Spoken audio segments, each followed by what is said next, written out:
Sir 'వంగ గీత' గారికి సంబంధించిన ఒక ఆడియో వైరల్ అవుతుంది సార్. అంటే ఆ ఆడియోలో పవన్ కళ్యాణ్ గారే గెలిచేస్తారు, భారీ మెజారిటీతో గెలుస్తారని చెప్తున్నట్టుగా ఉంది. అసలు ఆడియో ఆమెదేనా? అసలు ఇంకా ఏం చెప్పింది ఆమె? అయితే ఈ నేపథ్యంలో ఆమె అంటే 'వంగ గీత' గారు పవన్ కళ్యాణ్ గారికి సంబంధించి, మెగా ఫ్యామిలీకి సంబంధించి ప్రశంసల వర్షం కురిపించిందని కూడా అంటున్నారు. దీంట్లో నిజమెంత ఉంది సార్? ఈ మధ్య పిఠాపురం మీద బాగా ఫోకస్ పెరిగింది. అంటే గత కొంతకాలం నుంచి పిఠాపురం అండ్ కుప్పం ఈ 2 వాటి మీద బాగా ఫోకస్ పెరిగింది. కుప్పంలో చంద్రబాబు ఓడిపోతున్నాడని కూడా ఒక నెరేటివ్ బలంగా వినిపిస్తుంది. దానికి కారణం ఏంటంటే చంద్రబాబు ఇప్పటి వరకు గెలిచిన దానికి కారణం దొంగ ఓట్లని. దాదాపు 35 నుంచి 55 వేల ఓట్లు అక్కడ దొంగ ఓట్లు ఉండేవి. దాన్ని పెద్దిరెడ్డి ఏరేశాడు. ఏరేసి రివర్స్లో వైసీపీ దొంగ ఓట్లు క్రియేట్ చేశాడు. అందువల్ల అక్కడ చంద్రబాబు ఓడిపోయే అవకాశాలు ఉంది అని ఈ మధ్య వినిపిస్తుంది.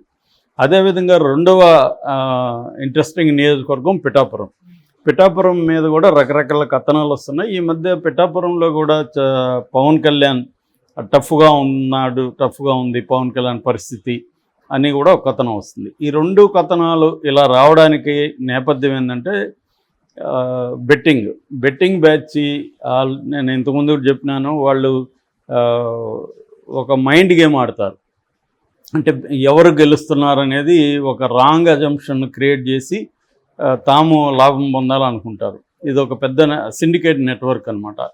సో దీనికి కొన్ని లక్షలు ఖర్చు పెట్టి వాళ్ళు ప్రచారం నిర్వహిస్తూ ఉంటారు. ఎందుకంటే కోట్లల్లో నడుస్తుంది కాబట్టి, వేల కోట్లలో బెట్టింగ్ నడుస్తుంది కాబట్టి, సో లక్షల్లో ఖర్చు పెట్టి వాళ్ళు ఒక ఫాల్స్ ప్రాపగండాని క్రియేట్ చేస్తుంటారు. సో ఆ నేపథ్యంలో మనం కానీ చూస్తే 'వంగ గీతకు' సంబంధించిన ఒక ఆడియో వైరల్ అవుతుంది. అందులో ఫుల్ ఆడియో లేదు, అది వీళ్ళకి కావాల్సినంత వరకు కట్ చేశారు.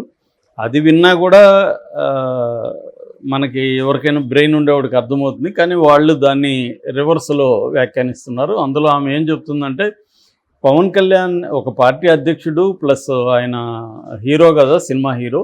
అందుకని ఆయనకి మ్యాక్సిమం అంటే 70 నుంచి 90,000 ఓట్లు పడవచ్చు అనేది ఆమె చెప్తుంది. కానీ దాన్ని వీళ్ళు ఎలా అంటే లాస్ట్ ఇది సరిగ్గా వినబడట్లేదు. అందుకని వీళ్ళు ఏం చెప్తున్నారంటే 70,000 నుంచి 90,000 మెజారిటీ వస్తుంది పవన్ కళ్యాణ్కి అని చెప్తున్నట్టుంది. మామూలుగా మనం కామన్ సెన్స్తో ఆలోచిస్తే ఆమె అంత ఓడిపోతానన్న ఫీలింగ్ ఆమెకి వాయిస్లో కానీ ఎక్కడా లేదు.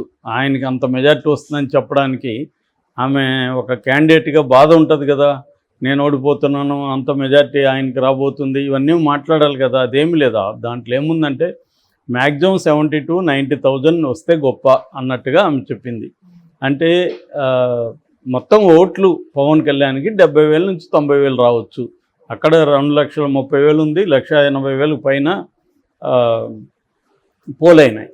సో కాబట్టి ఆయనకి మ్యాక్సిమం 70,000 అంటే ఈమె మార్జినల్గా గెలుపు వచ్చే అవకాశం ఉంది. 'వంగ గీత' ఆమె చెప్పదలుచుకుంది అది. అంటే టైట్గా ఉంటుంది, నా గెలుపు అనేది టైట్గా ఉంటుంది, బట్ నేను గెలుస్తాను నేరో మార్జిన్లో, అంటే 5 to 10,000 ఆ రేంజ్లో నేను గెలుస్తాను అన్నట్టుగా ఆమె చెప్పిందని మనం అనుకోవాలి. దాంట్లో అవంతా లేదు. దాంట్లో మ్యాక్సిమం అంటే 70 నుంచి 90,000 రావచ్చు అతనికి ఓట్లు అనేది ఆమె చెప్పింది. దానికి కూడా కారణం ఏంటంటే అతను ఒక రాష్ట్ర అధ్యక్షుడు కదా పార్టీకి, ప్లస్ సినిమా హీరో కదా అనేది చెప్తుంది. అంటే ఆ క్రేజ్ వల్ల అతనికి వస్తుందని. కానీ ఆమె నేను ఓడిపోతానని కానీ పవన్ గెలుస్తాడని కానీ ఆమె ఏం చెప్పలేదు. అంత మెజార్టీ 90,000 మెజార్టీ రావాలంటే అక్కడ మాటలు కాదు. ఎవరు కూడా అక్కడ 90,000 మెజార్టీ పవన్ కళ్యాణ్కి వస్తుందని ఎవరు కూడా చెప్పట్లేదు.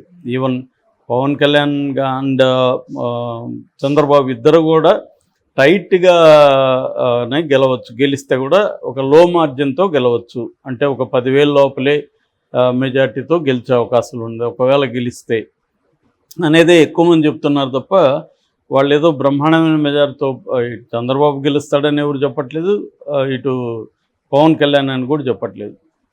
అయితే ఇంట్రెస్టింగ్గా మంగళగిరి మీద పెద్ద బెట్టింగ్లు కానీ దాని మీద పెద్ద ఇది లేదు. మంగళగిరిలో లోకేష్ వస్తాడనేది అందరికీ ఉన్న అభిప్రాయం. అందుకని బెట్టింగ్లు ఎప్పుడైనా బెట్టింగ్లు ఎప్పుడు ఉంటాయి, టైట్ ఉందనుకుంటేనే బెట్టింగ్లు ఉంటాయి.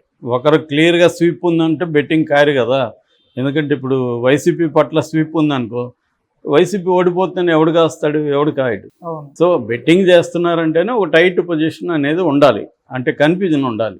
అందుకని బెట్టింగ్ రాయిళ్ళు చాలా ఇప్పుడు ఏం చేస్తున్నారంటే వీళ్ళే డబ్బులు ఖర్చు పెట్టి ఈవెన్ ఈ మధ్యనే నాకు వేరే ఫ్రెండ్ చెప్పాడు, దాదాపు 1 కోటి 2 కోట్లు 3 కోట్ల వరకు కూడా ఖర్చు పెట్టి వీళ్ళే ఒక సర్వే చేయించి ఎగ్జిట్ పోల్స్ సిస్టమేటిక్గా చేయిస్తున్నారని. ఎందుకంటే దాన్ని బేస్ చేసుకొని బెట్టింగ్లోకి వీళ్ళు వెళ్తారనమాట.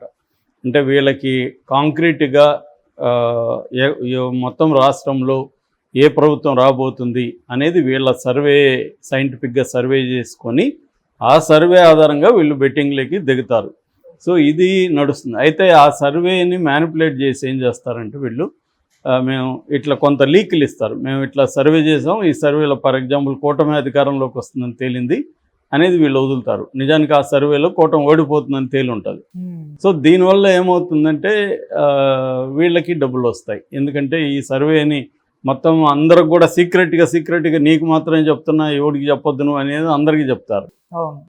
సో ఈ సీక్రెట్ ఏమవుతుందంటే మొత్తం వ్యాపించిపోయి ఒక సర్కిల్లో ఆల్రెడీ ఒక సర్వే చేశారు, వాళ్ళకి అవసరమైతే నీకు మాత్రమే చూపిస్తానని తీసుకెళ్ళి వాళ్ళకి ఆ లిస్ట్ కూడా చూపిస్తారు. ఎందుకంటే వీళ్ళు 2 తయారు చేసి పెట్టుకుంటారు, ఒకటి వీళ్ళ కోసం, ఒకటి ప్రజల కోసం, అంటే బెట్టింగ్లు చేసుకోసం. ఇలాంటివి రకరకాల పద్ధతుల్లో బెట్టింగ్ బ్యాచ్ మ్యానిపులేట్ చేయడానికి ట్రై చేస్తున్నారు. ఎందుకంటే ఇప్పుడు బెట్టింగ్ అనేది ఒక లాటరీ లేదా ఒక జూదం లాంటిది. మొన్న ఎలక్షన్ జరిగినప్పుడు కాంగ్రెసే మళ్ళీ వస్తుంది అన్నారు, అక్కడ కాంగ్రెస్ రాలేదు. ఎవరు కూడా బీజేపీ వస్తుందని చెప్పలేదు అక్కడ. కాబట్టి ఇలాంటివి ఉంటాయి. బట్ ఫర్ ఎగ్జాంపుల్ ఇక్కడ తెలంగాణలో తీసుకుంటే మెజారిటీ ఎగ్జిట్ పోల్స్ కాంగ్రెసే వస్తుందని చెప్పారు, కాంగ్రెసే వచ్చింది.